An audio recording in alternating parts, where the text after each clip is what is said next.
Tourism is a sizable source of income for Gyeongju. Choosing not to merely stay content with its thriving industry, the Korean city is developing new ways to pass on its magnificent cultural assets to the next generation. Soo-young takes us to the nation's cultural capital.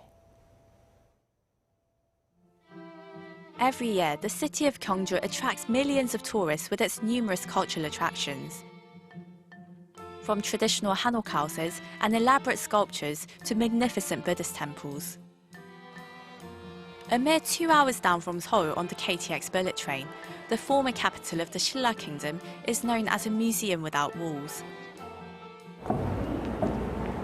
In recent years, however, the city has been venturing beyond its traditional tourist hotspots to develop new and sustainable attractions, and that's what I'm here to see today. Hwangnyongsa Temple was built in 569 AD, during the apex of the dynasty. The 9-story pagoda beside it, at 80 meters high, was the tallest structure in Asia at the time, a testimony of the kingdom's unity and strength. However, the entire site was burnt to the ground during the Mongolian invasion in the mid-1200s, leaving only a few stones remaining. Considering the sheer size of the Hwangnyongsa Temple, we will begin by restoring the southern gate starting next year. Once we acquire enough historical evidence, we will restore the 9-story tower and the main hall as well. Sociocultural sustainability also includes restoring what existed only in old texts and materializing such relics for future generations. Being able to touch and experience something is a completely different concept from just seeing through text. So restoration work through historical research ultimately helps Gyeongju further instill its cultural identity.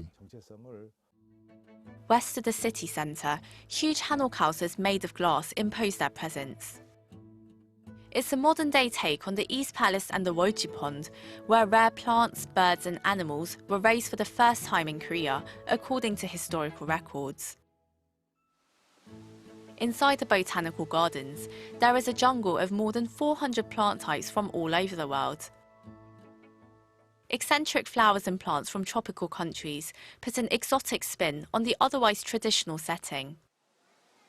There are traces of history everywhere, like a mini-sized palatial pond and lotus engravings on the paths.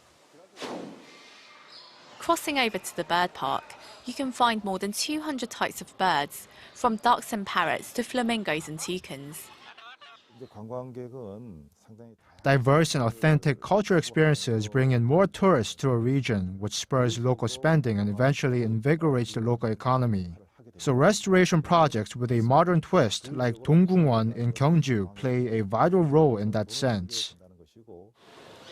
Reviving its glorious past, the city of Gyeongju is building up new landmarks to grow as the capital of Korea's cultural heritage.